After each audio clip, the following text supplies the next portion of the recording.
Hello and welcome to the program.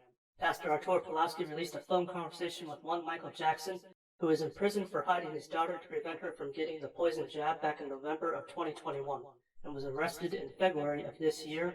In the intervening months, he has refused to inform on who helped him hide from police, but he also maintains that they only found him because he was attempting to negotiate through his lawyers, who he was trying to meet with when they arrested him. Now 8 months in prison, he went to the nurse for a pinched nerve in his neck and was asked if anything else might be wrong, and he volunteered that he was recovering from a sinus infection, and the nurse required him to take a COVID test, which returned negative. He was then ordered to take a PCR test, ostensibly for more accurate results, which he refused because of the first test's negative results. Mr. Jackson was then ordered into 5-day isolation for refusing the test, and when that time elapsed, he was told swab refusal came with 10 days. At this point, he went on a hunger strike, which prompted another nurse to come with a rapid test, which returned negative, and was told he should be out of isolation by the end of the day. He was not released, and told it was because of his swab refusal. Michael Jackson was then moved to suicide watch with a spotlight shone in on his cell all night, and a guard asking why he wouldn't eat.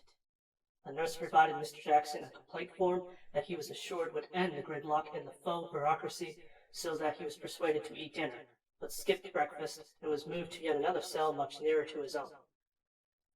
But all the while he was being denied his effects, and also cites the correctional handbook as saying by law that he is due a half hour every day of fresh air, which he is being denied.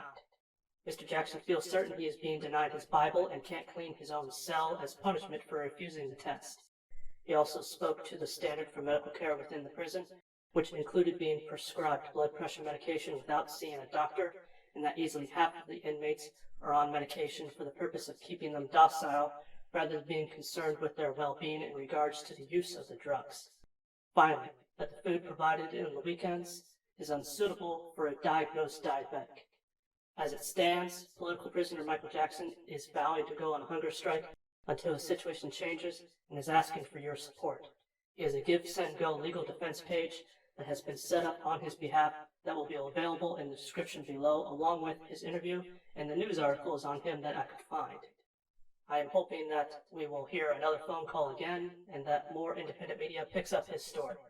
Thank you for watching, and you have just been programmed.